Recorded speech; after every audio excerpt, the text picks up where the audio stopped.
போட்டியில் குன்னூர் ஸ்டான்ஸ் பள்ளி மாணவர்கள் தங்கள் திறமையை வெளிப்படுத்தி 6 பதக்கங்களை வெற்றி பெருமை சேர்த்துள்ளனர்.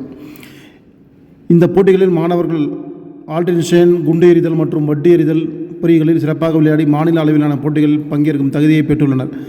பள்ளி கல்வித்துறை சார்பில் நடைபெற்ற இந்த போட்டிகளில் ஸ்டான் பள்ளி மாணவர்கள் தங்கள் திறமையால் அனைவரையும் கவர்ந்து ஒட்டுமொத்த சாம்பியன்ஷிப் பட்டத்தை கைப்பற்றியுள்ளனர்.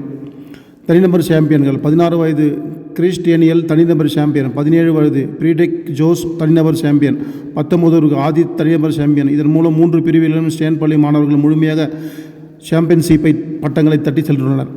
மாநில அளவுக்கு 25 பேர் தேர்வு செய்யப்பட்டுள்ளனர். இந்த போட்டிகளில் வெற்றி பெற்ற 17 மாணவர்களும் 8 மாணவிகளும் மாநில அளவிலான தடகள போட்டிகளில் பங்கேற்கும் தகுதியை பெற்றுள்ளனர். மாணவர்களின் இந்த வெற்றிக்கு உடற்கல்வி இயக்குனர் தினேஷ்குமார் மற்றும் பயிற்சியாளர் செபாஸ்டியன் செல்வகுமார் வழங்கிய சிறப்பு பயிற்சியை காரணம் என கூறப்படுகிறது. வெற்றி பெற்ற அனைத்து மாணவிகளுக்கும் பள்ளி முதல்வர் டாக்டர் கிரேன் கோர்னிக் வாழ்த்து தெரிவித்தார். ஸ்டான் பள்ளி எப்போதுமே கல்வியிலும் விளையாட்டிலும் சிறந்து விளங்குகிறது. இம்முறை மாணவர்கள் சாதனை படைத்துள்ளதால் மாநில அளவிலும் பெரும் வெற்றி பெறுவார்கள் என நம்புகிறோம் என அவர் தெரிவித்தார்.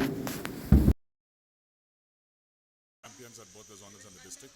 Not only were there champions in 1 different races, but we had under 14, Chris was the individual champion. Under 17 we had Frederick as individual champion, and under 19 we had Adit as the individual champion. And also in all the divisions we became champions and overall champions. So I want to thank the PD department and the children who worked really hard.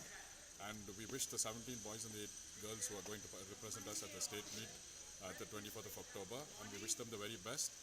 And these children not only are good at sports, but all of them that I just mentioned are very good at studies also. So this shows that there is a correlation between studying and playing. Thank you very much.